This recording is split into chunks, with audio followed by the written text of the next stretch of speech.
meus queridos amigos, sejam todos muito bem-vindos mais uma vez. Vamos dar sequência à análise das alterações propiciadas pelo pacote anticrime na nossa Lei de Execução Penal. Vem comigo para a tela. Lei 13.964 de 2019, a famosa lei, ou se preferir, pacote anticrime. Uma segunda alteração importante trazida dentro da Lei de Execução Penal, seguindo ainda nosso roteiro de aula, tópico 3.2, diz respeito ao tema faltas disciplinares. E já aproveito a deixa e já falo também de uma alteração trazida para um tema especial chamado regime disciplinar diferenciado, o famoso RDD. O pacote anticrime também trouxe novas premissas em relação a esse tema, que é o que a gente começa a explorar agora, começando ali pelas faltas disciplinares. Faltas disciplinares. O capítulo 4 da Lei de Execução Penal trabalha com direitos e deveres do preso. E entre eles, nós temos o dever de disciplina. O artigo 38 da Lei de Execução Penal estabelece essa premissa. De uma forma bem resumida, o preso tem uma série de direitos e também de deveres. Entre os deveres, o de dar fiel cumprimento à sua sentença, de obedecer às regras da execução penal e às autoridades que atuam ao longo da execução penal. É o diretor da penitenciária, é o juiz da vara de execuções e assim por diante. Toda vez que o preso não se submete a essas regras de disciplina, ele poderá incorrer em uma falta disciplinar. Veja que o próprio nome diz, não tem natureza jurisdicional, tem natureza disciplinar, administrativa. Tanto é assim que quem aplica as sanções disciplinares, via de regra, não é o juiz da execução, é a autoridade administrativa, é o diretor da penitenciária, é o diretor da colônia penal. Com exceção do RDD, a gente já chega lá. Mas, voltando ao assunto principal, toda vez que um preso não se submete às regras da disciplina, ele pode incorrer em uma falta disciplinar. E aí faço referência ao artigo 49 da LEP, que fala de faltas leves, médias e graves. As faltas leves e as faltas médias, por determinação da própria Lei de Execução Penal, elas são previstas dentro da legislação local, ou seja, cada estado tem o seu rol de faltas leves e faltas médias, depende da legislação local. Aqui no Paraná, por exemplo, nós temos o Estatuto Penitenciário do Paraná, que trabalha com as faltas médias e leves. Para nós aqui agora, o que interessa são as faltas graves, porque estas estão disciplinadas de forma unívoca na Lei de Execução Penal, tá bem?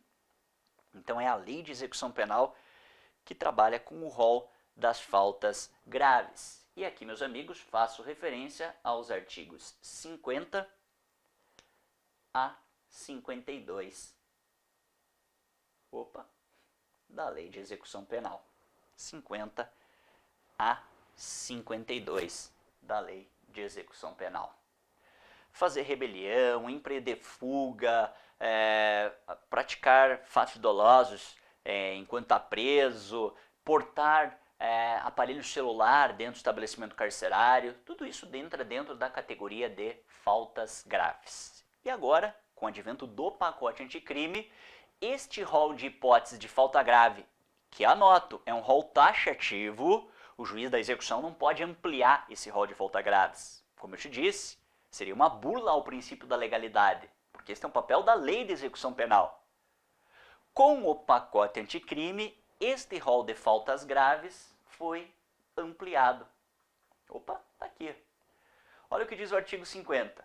E mais uma vez, a gente fez esse comparativo elucidativo, né, do antes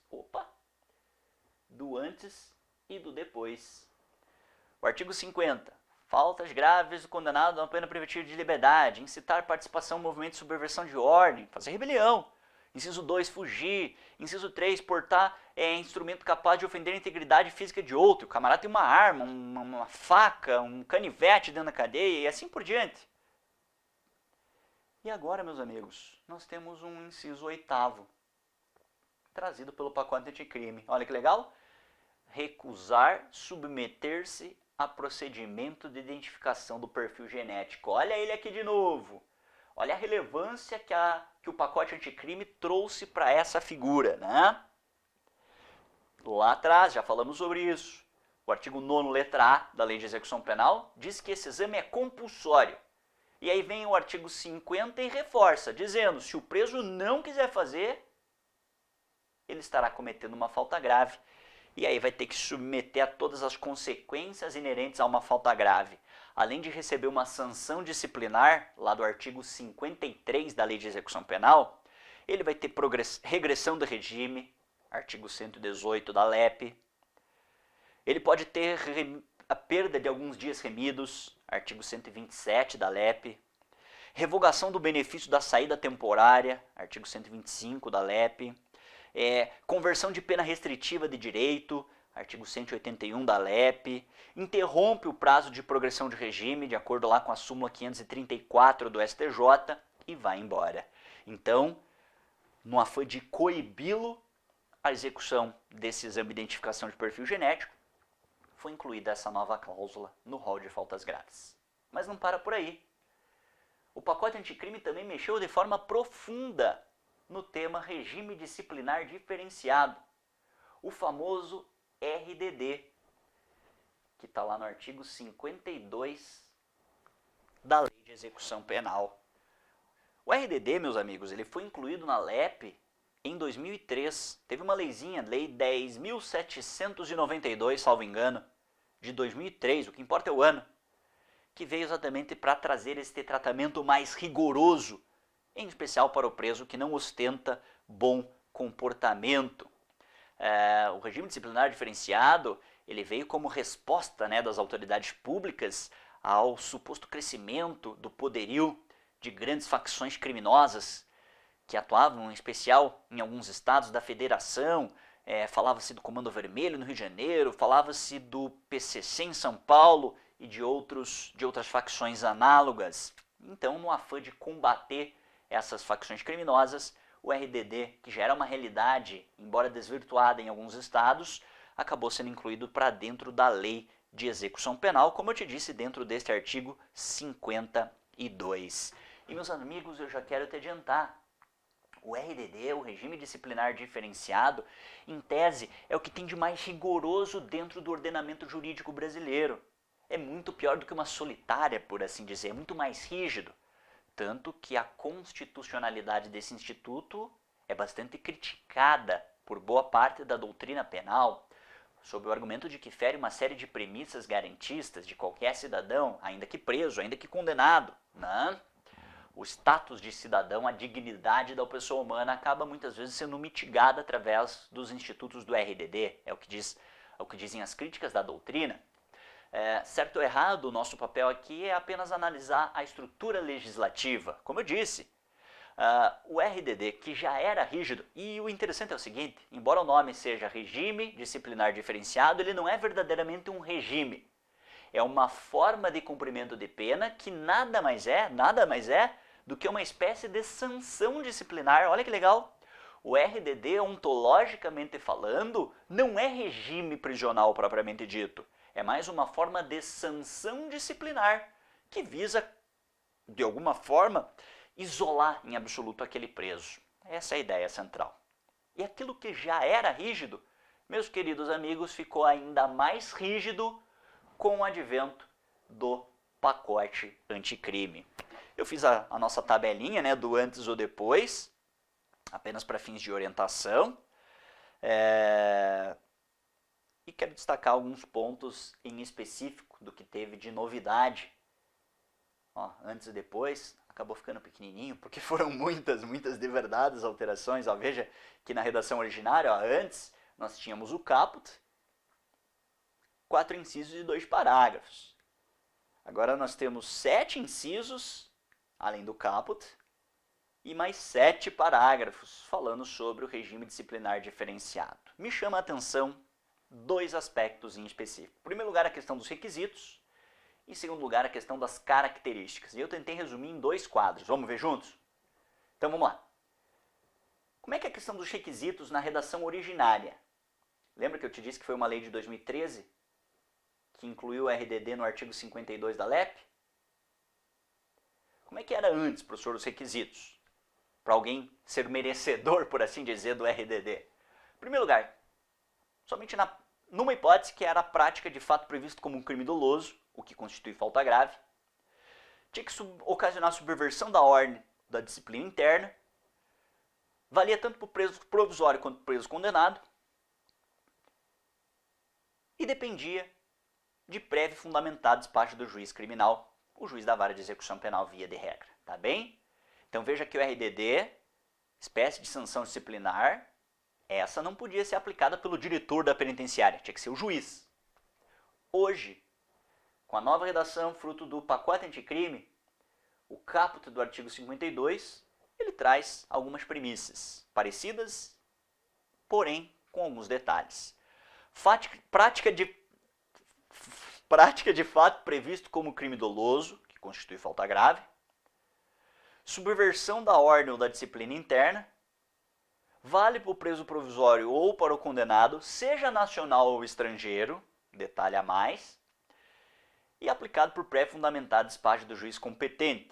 Veja que, no tocante à redação do caput, pouca alteração se fez presente. Agora, veja que eu fiz um asterisco aqui. E esse asterisco, meu amigo, se deve pelo seguinte motivo. Logo o parágrafo primeiro, deixa eu ver se trouxe aqui, trouxe. O artigo 52, logo no seu parágrafo primeiro, ampliou as hipóteses de cabimento do regime disciplinar diferenciado. Além da hipótese originária, repito, aquele que pratica um fato previsto como crime doloso, o qual constitui falta grave, para além dessa hipótese, outras duas também permitem a aplicação do RDD. Primeira delas, para o preso, seja provisório condenado, nacional ou estrangeiro, que apresente alto risco para a ordem e segurança do estabelecimento penal ou da sociedade. Olha o quão abrangente, o quão aberta é essa cláusula, o quão genérica. E quem é que vai dizer o que é ou não um alto risco? Você veja que o legislador propositadamente deixou uma carta aberta, seja para a autoridade administrativa, seja a autoridade judiciária, para fomentar a inclusão de um preso dentro do RDD. E uma segunda hipótese a mais, de cabimento, sobre presos que recaiam fundada suspeita de envolvimento ou participação a qualquer título, participação em organizações criminosas em sentido amplo. E olha o detalhe, independente da prática de falta grave. Então, se houver a simples suspeita de que um preso alocado dentro do sistema carcerário faz parte, integra uma organização, uma associação criminosa, uma milícia privada, isto já seria suficiente por si só para a inclusão dele no RDD. Algo que é bastante criticado, mas, por hora, uma novidade trazida pelo pacote anticrime. Então, no tocante aos requisitos, são essas as premissas que tinha que passar para os colegas de como era antes e como é que ficou agora. E as características, professor? Como é que era antes e como é que ficou agora? Olha só para você ter uma ideia, isso aqui é só um resumo, viu? Nós tínhamos 4 incisos falando sobre as principais características e já subiu para 7. Antes, a duração máxima era de 360 dias, podendo ser repetido uma vez, se cometer falta grave da mesma espécie. Mas essa repetição, essa ampliação, por melhor dizer, se daria até no máximo do limite de 1/6 da pena aplicada. Hoje não. A duração máxima agora já é de 2 anos. Dobrou o tempo. Sem prejuízo de repetição da sanção por nova falta grave da mesma espécie. O que mais? Recolhimento de cela individual, continua igual. Visitas. As visitas foram limitadas. Hoje, visitas quinzenais de 2 pessoas por vez a serem realizadas instalação e equipamento para impedir o contato físico e a passagem de objetos por pessoas da família ou casos terceiros autorizados judicialmente, com duração de até 2 horas. Claro que, obviamente, o advogado não entra dentro deste rol, né? O advogado, em tese, pelo menos em tese, pode fazer a visita ao seu cliente a qualquer momento, até porque o Estatuto da OAB assim o permite, que também é lei federal, né? Saída de cela por 2 horas diárias para banho de sol no grupo de até 4 presos, desde que não haja contato com presos do mesmo grupo criminoso. Entrevistas sempre monitoradas, exceto, obviamente, com seu advogado. Óbvio, mas é bom dizer, porque a prática, com a devida vênia, já deflagrou situações diversas, inclusive algumas questionadas no STF. Fiscalização do conteúdo de correspondência, coisa que já é feito na prática, e participação em audiência, preferencialmente por videoconferência, para que ele não saia do estabelecimento carcerário de jeito nenhum, tá bem? E por falar em estabelecimento carcerário, o pacote anticrime, em especial para o preso do RDD, veio para fomentar um algo a mais. E me permitam ir um pouquinho para frente, esse algo a mais é transferência para presídios federais. Trata-se de mais uma premissa firmada pelo pacote anticrime, em especial para presos do RDD, sempre que possível, embora não compulsório, mas sempre que possível, mantê-los em presídios federais. Lembrando que a legislação que trabalha de maneira especial com esse tema, né, transferência de presos para presídios federais, é essa leizinha que trouxe aqui na tela, 11.671 de 2008, que também já adianto, viu? Esta lei 11.671 de 2008 também foi alterada pelo pacote anticrime. Apenas para referências, nós temos aí esses 5 grandes presídios federais, Brasília, Porto Velho, Mossoró, Campo Grande e Catanduvas, aqui no Paraná, falando sobre os presídios federais. Então, presos de RDD serão preferencialmente, por assim dizer, encaminhados ao cumprimento de suas penas em presídios federais, onde supostamente existe daí uma maior fiscalização por parte das autoridades. Meus queridos amigos, acerca de mais essa alteração do pacote anticrime, então nas faltas disciplinares e no regime disciplinar diferenciado, me parece que eram as premissas mais relevantes. Damos por encerrado então mais esse bloco de nossas atualizações sobre o pacote anticrime e daqui a pouco a gente volta para dar continuidade ao tema. Lembrando que qualquer dúvida, estamos sempre à disposição dos amigos. Um grande abraço, bons estudos e até já!